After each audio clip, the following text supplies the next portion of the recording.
All right, good afternoon, folks. Hello, Derek. Hello.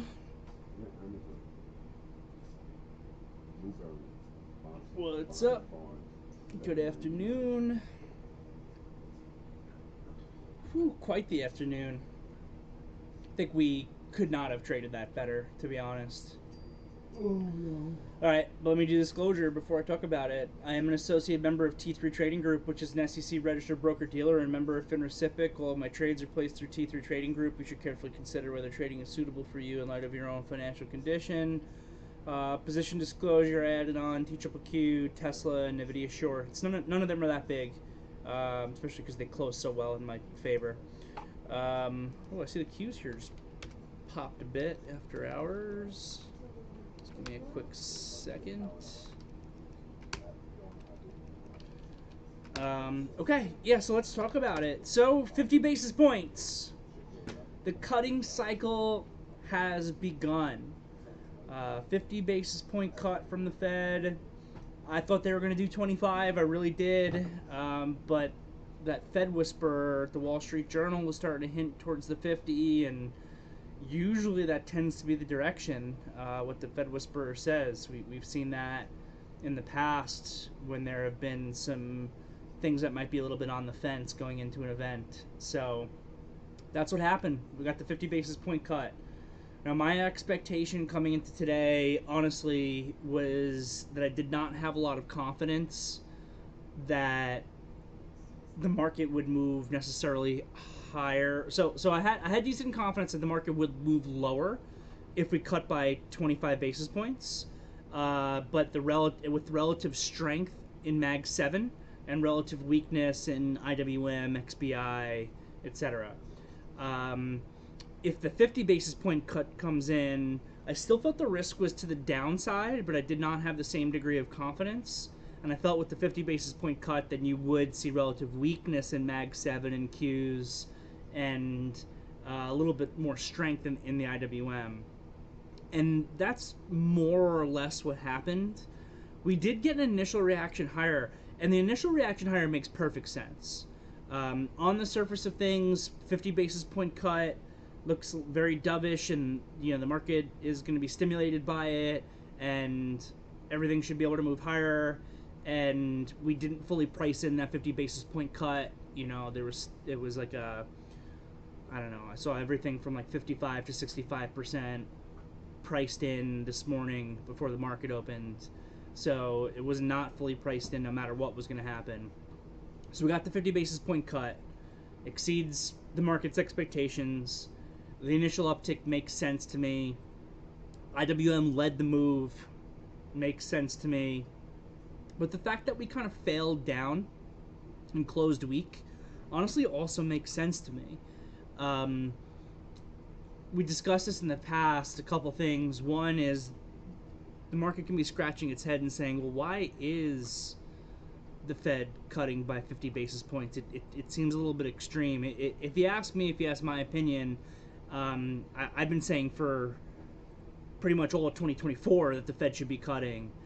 But I think that the mistake, if there was a mistake, was instead of doing 50 basis points today, they should have done 25 basis points in July and then 25 more basis points today. That would have made, I think, more sense. But they did the 50 basis point cut, but underneath the surface, I don't think that Jerome Powell was in a rush to indicate that this was, even though it's a 50 basis point cut, that this was going to be the beginning of a very dovish cycle of continued constant rate cuts. I think that he tried to be non-committal and say it's going to continue to be data dependent, and I think that the market wanted even more certainty of future cuts to come in. So one, that seemed to negatively impact the market. And the other thing that I kind of have in the back of my head is almost the opposite of what we as a team have spoken about in the past, which has been my reason on why the Fed actually should cut, which is that I don't think that the increase in interest rates this cycle had a very significant impact on inflation even to begin with. I think that this cycle of hikes was very different from other historical cycles of hikes, just because we were coming from zero, and so many people had so much money that I had been arguing that higher interest rates for certain parts of the economy is actually inflationary. If you think about the wealthy individuals in the United States who are locked in on 3% mortgages and have a ton of cash, they're getting 5% plus on their cash and money market funds, and they're using that to fund a lot of their lifestyle, to fund their vacations, to go out and buy stuff. And the higher rates also doesn't negatively impact the Mag 7 names, Microsoft, Apple, all those companies that are sitting on all that cash at all. They can just make even more money off their cash as they're locked in still on these super low rates. But then you hurt, younger people who are in household forming years who want to be able to buy a home, and you hurt younger companies that need to borrow money. So in the same token, that I don't necessarily think that higher rates was fully combating inflation, I don't necessarily think that lower rates is necessarily fully providing stimulus either. It benefits, maybe not just 50 basis points, but when we continue to cut at a certain point, it'll benefit those younger people that want to be able to buy their first home. It'll benefit those small cap, mid cap biotech companies who need to raise capital to continue to trade, but it doesn't benefit the Mag 7 stocks. So now those same wealthy individuals that were getting 5% on their cash and spending that money on vacations and items and everything else, well, now they only get 4.5% on their cash. So they're actually going to get a little bit less. And at a certain point, they might even start to complain that they want interest rates to be higher. So we'll see how that plays out. But again, the 50 basis point cut, an immediate upside pop to it, not surprising, but also selling back down, not surprising, and seeing relative weakness in the Qs, not surprising. That's what we expect. If anything, the one surprise to me was the move on the TLT, and Jim was all over that. He called it out really early when we saw the TLT working its way down towards lows when the IWM and the market was still really holding up. That was a warning signal, and that seemed to impact eventually this IWM, which, even though it still was relatively strong, the Russell closed green, not by a lot, 0.3%. I think it was up 2% or so at highs. The Qs and the SPYs actually closed red. So eventually that TLT move began to actually impact the IWM also, and that if there was any surprise to me, it probably was the degree of the TLT weakness, and then eventually it impacted the IWM, which isn't surprising when you actually see what the TLT move is. From a trading perspective, I think that we crushed it. I think that we did a really, really good job. My initial thought process, again, I was already looking for, if we got a 50 basis point cut, for QQQ names to be relatively weak. And then I felt that the initial move here, as we began to tail back down all in that first 5-minute bar, like wasn't enough. And this has just been a big thing that I've noticed over the course of the years of my trading, is that when the market should do something and doesn't, a lot of times that actually becomes a signal for the opposite way. So my thought process was, wow, we got a 50 basis point cut, everything should be up even more. But I thought that this initial QQQ reaction, I know we went up $5. I almost felt like it should have been more. And then very quickly we were, the momentum wasn't there, we were tailing down, the price action just didn't seem right to me. If anything, my worry was, when I started to short the Qs, was that my pricing wasn't good enough, because by the time I started shorting the Qs, I shorted the TQQQ a little bit under 68, so I don't know, it's probably the equivalent of shorting the Qs a little bit under 477. We had just pulled back $2 in this tail, and now I'm starting to whack these Qs down. I better be right with my idea, because if I'm wrong and we break highs and I'm starting to short at those prices, I could be in some trouble. But I started small, And then when I got this tail that came in on the second candle as this inside 5 was building out, I whacked a lot more and was able to get pretty heavy, and then was able to cover a lot enough into this down move that when we broke new highs, I didn't allow myself to get stopped out of anything, and in fact was able to re-short into that up move, and then it became like eventually a really profitable trade. Worked out really well. And then, you know, shorted Nvidia basically at the same time. Started small, but built into that a little bit on the way up also. And then shorted Tesla. Tesla was the hairiest one for me at a certain point when this thing made highs, because my initial pricing on it wasn't great. But luckily I started light enough that I was able to work the trade properly, where eventually at the end of the day I actually made more money in Tesla short than I did in Nvidia short. But they all worked out pretty well. It was the Jim communicating the TLT move that actually gave me the confidence to size up in Tesla at higher prices to make the money that I made. So appreciate the communication there, Jim. Appreciate you getting everybody's eyes on the TLT there. So that worked tremendously well. I kind of wanted to short some IWM into 225, but I was just too nervous to do it because I thought that's where the relative strength was. 225, if you guys remember trading July, was this like huge resistance level, like huge. I remember we pushed through it with extreme extension on the 17th but failed, and then we were holding that 225 like really perfectly on a bunch of other trading sessions. And then this day on July 31st, there was an event that day. I think that was a Fed day also, right? There was definitely an event that day. I forget what the event exactly was. I think it might have been the Fed also. But I remember that day we got the big push in the IWM above that 225, then failed again. And we marked that was a push through failure. It was a Fed day. Thank you, Joshua. We marked that was a push through failure on that 225 that could lead to much lower prices. And it sure as heck did, bigger and faster than I expected. But 225 is a massive level, and when the IWM was getting to 225, it was $9 extended from the ADMA on the daily. So the IWM was actually in extreme extension into resistance, which is usually something that I love to short, but I just didn't feel confident to short relative strength when I already had several shorts on. So I ended up not touching the short, but I at a minimum was able to communicate to the team as we got to that 225. I said, guys, I'm nervous to take the short, but I think if you got things that are long XBI, long IWM, long, you know, anything that is moving with this, like please cover some, or please sell some, book some profit. So that was a good call at a minimum, even if you didn't take the short. So yeah, I mean, I just think that we kind of communicated this perfectly. On the downside, I remember watching the low of this like 235 bar, that if that could break could lead to lower prices. It did. Then we got a lower high, then we got a lower low, then we got a lower high and a lower low.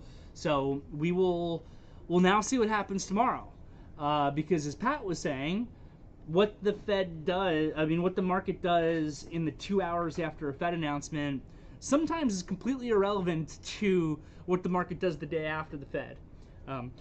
The day after the Fed, I mentioned it in the morning meeting this morning, a lot of times is when the real money is actually moving stock. Fed day, you have a little bit of a 2 hour window where the market's moving on headlines, and it's a lot of, you know, robotic buying and selling that's trying to read these headlines. The day after the Fed is the day when, you know, the bigger money market participants, the big funds out there, now have had the night to think and digest the information, and then to actually be able to execute what their real thought process is with more clarity. So today was interesting. I think that today is a feather in the cap of bears, with us pretty much closing on lows for the market and kind of giving a little bit of an intraday push through failure. But tomorrow, I think, actually will be the real test to see how we trade. Because while we couldn't break up today, we didn't break down through any key levels either. I mentioned in the morning meeting, like, yesterday's low and really the low from the day before that in the Qs are really important to lose. Like 470-ish basically is really important. If you're bearish, you want to see the Qs really lose that 470. You know, SPYs here, you really want to see, I think, lose like 560. And then you want to see this ADMA fail, which I do think will happen if we lose 560. And then you're testing the 20-week EMA, you're testing 555 to see if you can find some support. And then the IWM is also going to be the interesting one because that's where the relative strength is and it's where it should be, but hit extreme extension into 225. So we'll see how the Russell holds. We didn't get any major rotation today, just some relative strength and relative weakness, some relative strength in the IWM and relative weakness in the Qs. But overall, I think it was a great trading session. I think we communicated things perfectly.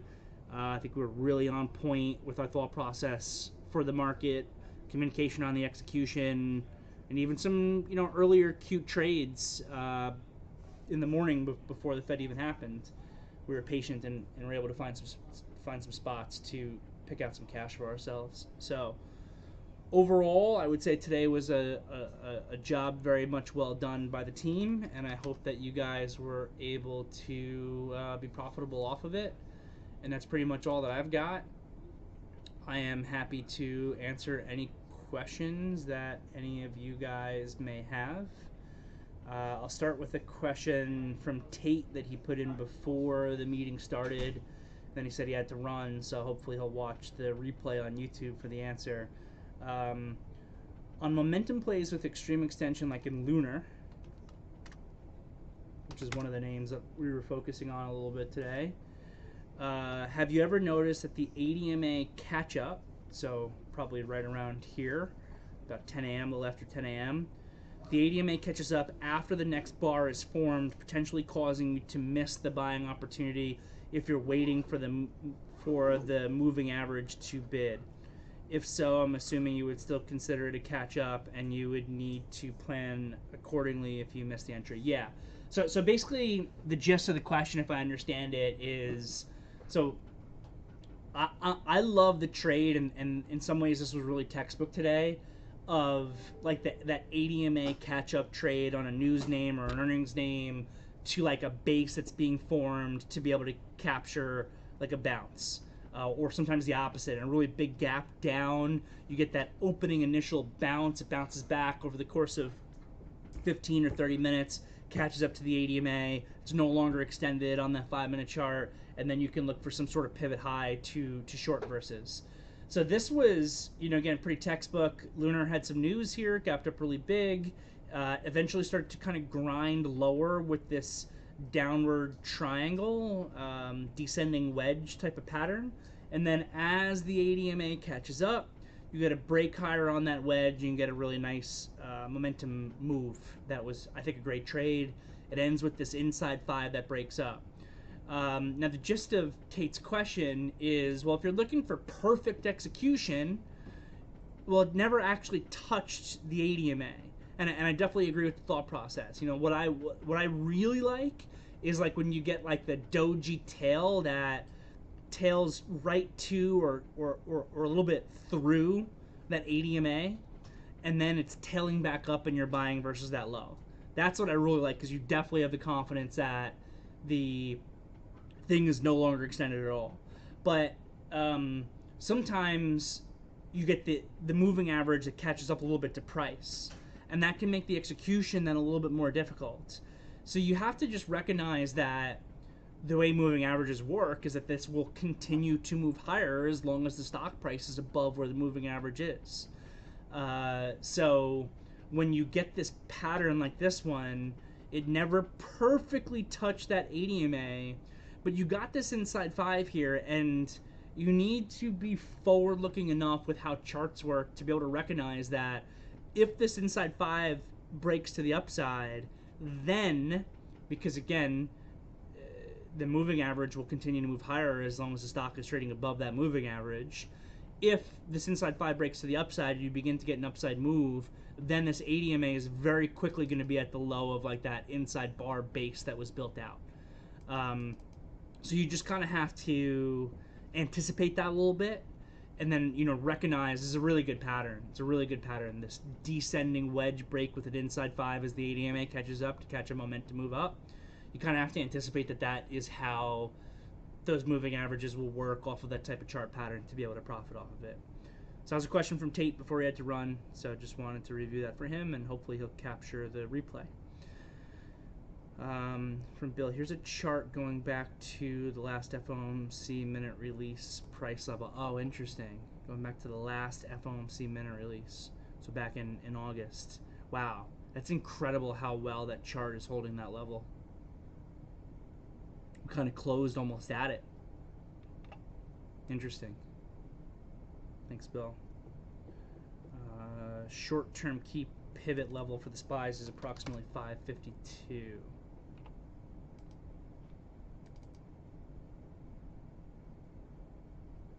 Okay. Okay. Nothing else in the VTF for the moment. Feel free to post your questions. Popping over to the YouTube, seeing a few things in here. From Daddy Trades, and the government is still spending like a drunken sailor, and like the economy is in a recession. Yeah, I agree. It's a problem. I can't control that, but that's just the way that politics has evolved, and that's one area where, in my opinion, it doesn't matter who wins the presidential race. The deficit's going to continue to increase. They both are going to spend. They're both going to spend. The deficit's going to continue to increase, and we're doing it in an economy that's so great.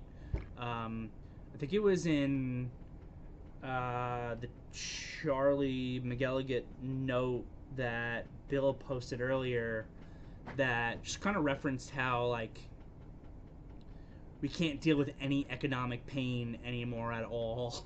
Can't even deal with like a blip of economic pain for like 5 minutes if it's for the greater good. It's just unfortunate, both parties feel the need to buy votes, and they do what's best for the short term to keep themselves in power, and not necessarily what's best for our country in the big picture. Just my opinion. From Cyril, given the close, are we possibly could have a trend day today? Today, like the day that just ended, was today a trend day? I would not consider today to be to really be a trend day.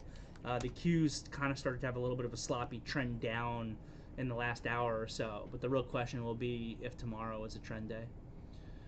From Kevin, if you thought the Qs would go higher, why short under 477? I didn't. I thought the Qs were going to go lower. That was the whole thing I was saying. I thought that the relative weakness on 50 basis points would come from the Qs, and I thought that this initial move wasn't strong enough. And like I said, sometimes when there should be a reaction in a certain way and you don't get it, or in this case you get it but it's muted, sometimes that means that you get to move in the other direction. So that's what I was looking for there. That's why I started to short the Qs. I was just a little bit nervous on my pricing, but all's well that ends well. Cyril saying, can we take a look at the IWM? I can take a look at the IWM. I don't know what specifically time frame or what you want me to look at. IWM daily chart upside tail is a little bit of a concern, but there was extreme extension up there, so it might not be the end of the world.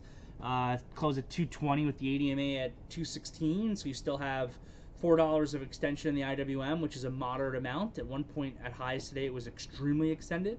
So the tail here is definitely a concern, but this chart is by no means broken. For the moment, just means it needs to satisfy its extension through time or through price a little bit further.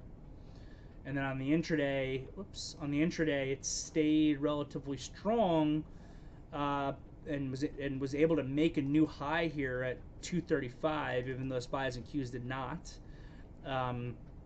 But it began to fade with this TLT move weakening out, which makes sense. From Kevin G, I'm looking at tomorrow as a possible trend day. Yep. We'll be watching the 5-minute candle when those numbers came out. Do you see us moving in one direction over the other? My general thought process, I'm bearish on the market right now on the short to intermediate time frame. And again, I think I got to stay humble, and I have to recognize that what happens in the 2 hours after the Fed does not necessarily impact what happens tomorrow. But I think that the way we traded and the way we close at lows is a feather in the cap of the bears. So I would say that if we trend tomorrow, and there's no guarantee, just a higher probability than usual, but I would say that if we trend tomorrow, that there's a higher probability that it'll be a trend lower than a trend higher. From Cyril, MSTR long after the 129 range break today in the first half of the day.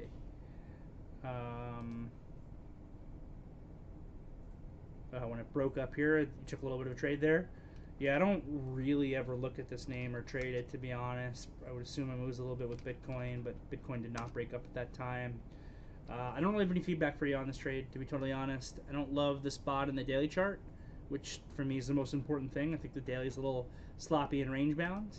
5-minute chart, sure, cute little trade of like a triangle wedge break, for a day trade pattern there. But I don't necessarily see that confirmed by the market or by the big picture, which is what I prefer to see. From Uvixi Bull, I took a trade in the NASDAQ post 2 p.m. where I started to build into a long once it gave an inside 5, assuming you mean the second bar. I took some heat and added right around the start point of the 2 p.m. candle. Oh, that's earlier. And caught the rebound. I took a trade post 2 p.m. But then you started to add around the start point. Oh, around the start point of the 2 p.m. candle. So you added. Yeah, I was looking at that very closely. I see. So you were building in on this inside 5, looking for a break higher. Then it pulled back to the starting point, which we know is super important, and actually like shook it out very slightly, but just tailed immediately right back up. So yeah, that was not a bad spot at all to look for a long. The better long was the IWM though. At that point, 1, because the IWM should be relatively strong on a 50 basis point cut, and 2, because whereas the Qs and SPYs are potentially testing a dangerous area of that starting point, the IWM is just having a technical extension pullback to the 80 MA on the 5, and then is tailing off of that and continuing higher. So I don't dislike your trade, but I think it would have been better to do in the IWM, which is where the relative strength was. Do I like the ad at the start? Yeah, I do, but you just got to recognize that for your ad there, you got to keep that on a short leash at that point. If that fails much lower there at that point, you could be finding yourself in a whole bunch of trouble real quick, and you need to stop yourself out.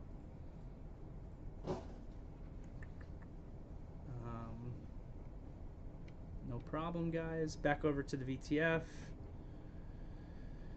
From Austin, do you think the root of the inflation problem stems from the government spending itself? No, but it's not helping. It's definitely not helping. Yeah, I don't think that's the root of the problem. I think the root of the problem was COVID. I think the root of the problem was supply chain economics. I think that was it. And I think that the number one thing that has brought inflation back down is just a normalization of the supply chain. I really think that was the number one thing. There were some other things, just the amount of stimulus that the average American received.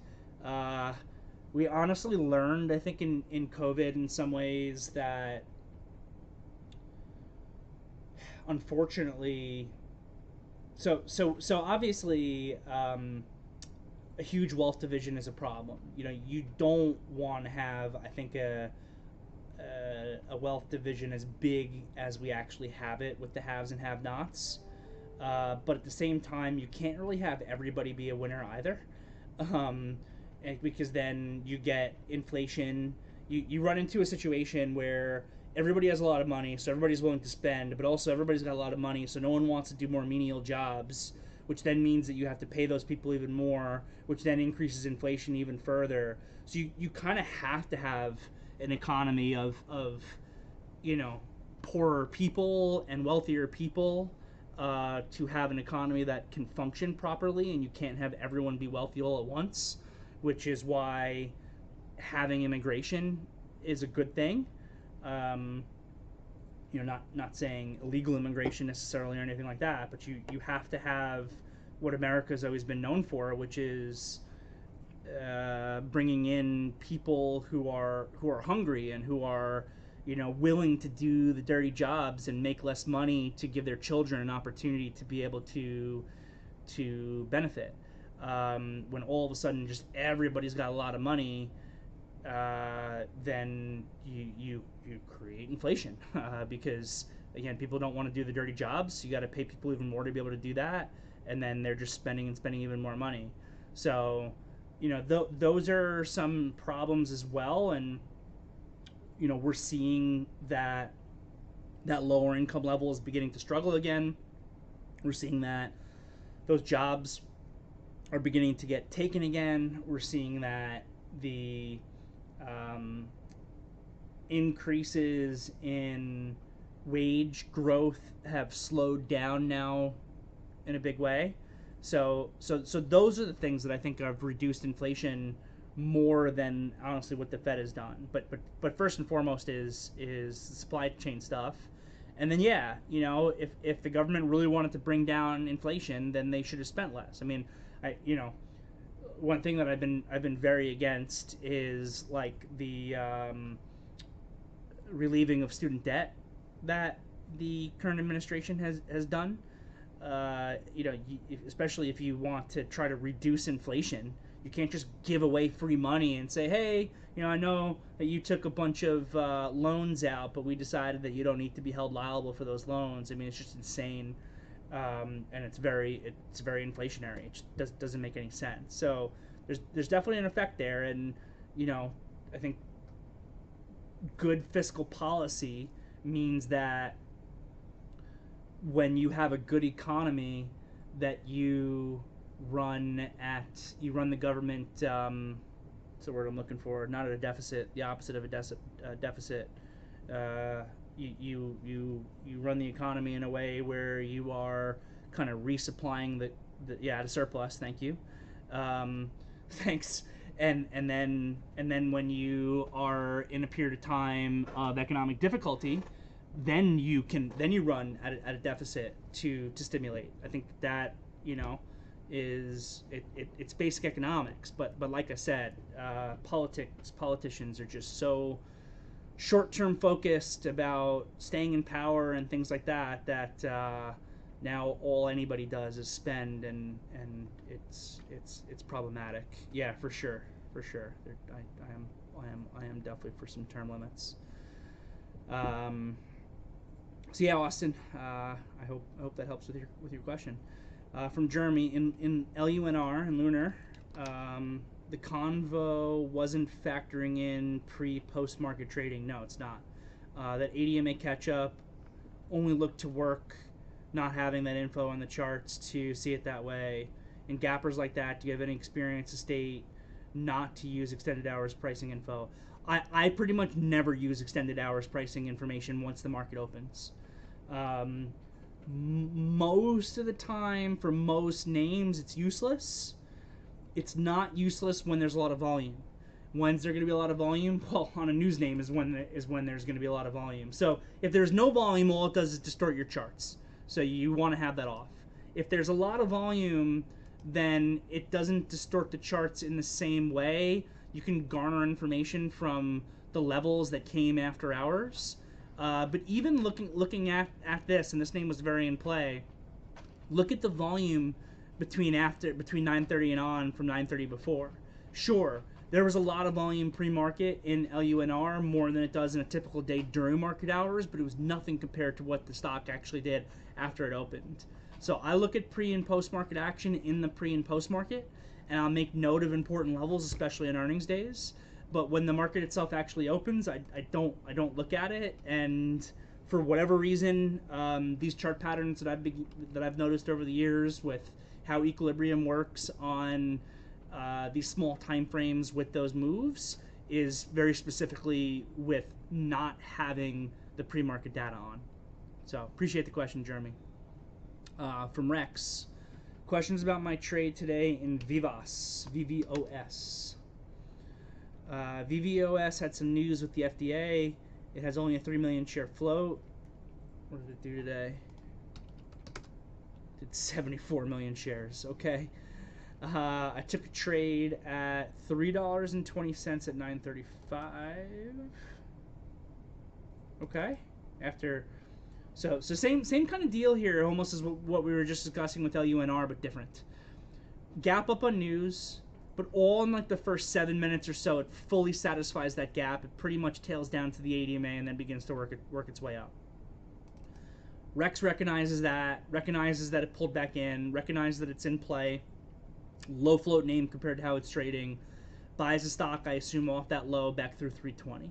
So that's where we're at so far at 9:35. Then at 12 o'clock, the stock started to squeeze. Sure did. A little bit after 12, you can see it kind of broke this wedge pattern to the upside and squeezed up. I was looking at $6.50 or $7 to start trimming. You were so greedy. so basically you were looking for the stock to double and then you'll start trimming. Okay. I can be all behind the greed when you're in a win-win situation, but just recognize you're looking for like a 80% move before you start trimming aggressively. As I don't see any resistance at any level in between, but I feel like I always not getting my target hit. Could you give me some opinion on this? I am also swinging small pieces of it, but it did pull back heavily from $6. It did. Yeah, so look, when you got these names that are low float names that move 50%, 100%, 150% in a day, you can look back at historical levels and try to gauge some targets, but I think that becomes very loose, just because, I mean, look at today's volume compared to any other day in the stock trading history. So I don't think that you're going to be able to find a target on the daily chart and just, you know, have it get nailed perfectly and have the market even necessarily care about that price when you're trading at that level. Now, with that said, I do love the idea of being really greedy when you're in win-win situations with these stocks. And the thing about these low float names, a 3 million share float that trades 74 million shares in the day, is you got no idea really what it can do. Sometimes this is a stock that goes up 60% and then closes negative on the day. Sometimes it's the stock that goes up 60% and closes up 300% on the day. You can't really know. You just got to kind of trade the price action. So what I like to do is I like to also give myself really lofty targets, pretty much exactly what you did, where I'm being really greedy and I'm looking for reward maximization. But I also recognize that those levels are to some degree random. I know that you're looking at the daily chart to try to find some historical levels here on the daily chart where you can be a little bit more greedy and look for the move. But, you know, when you're looking at a stock that's going up 100%, $6.50, $7, $6.25, $8, they're all kind of just numbers that you're throwing up in the air.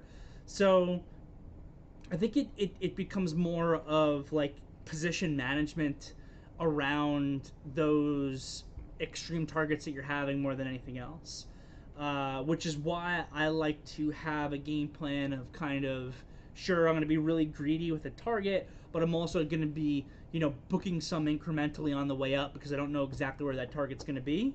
And then to some degree, I do think, even though I don't like to put anything on trading in luck because we don't want to blame anything on trading in luck, there's a little bit of a luck factor there also.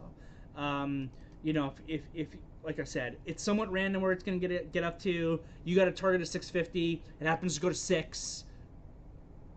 It's almost like kind of like same. I don't think that you can really predict that too perfectly. So, you know, you just do the best you can with it, and it's about how you manage the trade given the move. So I like to book some profit incrementally on the way up. I like to book some profit additionally when I see more extreme extension. Like, yeah, sure, your target's 650, but it just got to 6, and the ADMA is still below 5. That's a lot of extension for a $6 stock. And again, doesn't mean it can't continue. Doesn't mean it can't go up 300%. Doesn't mean it can't be at $10 today. It can. These names can do that. but recognize, hey, I'm looking for a move to 650. It's somewhat random. I just got a massive move here in 10 minutes. It's really extended. Let me take a little bit off. I could try to rebuy it or whatever and kind of take it from there. So that'd be my feedback for you on that one. Appreciate the question, Rex. Good job being involved in it, and good job communicating it to the team, because I know you were communicating that earlier today as well. Cool. Thanks, Austin. Thanks, Jeremy. Went to 20. Yeah, some low float yesterday. I don't recall it either. All right, cool. Looks like I got through everything in the VTF and everything in the YouTube, so I think we covered it there. Have a great night, everybody. I'll see you all tomorrow morning. We'll see what happens.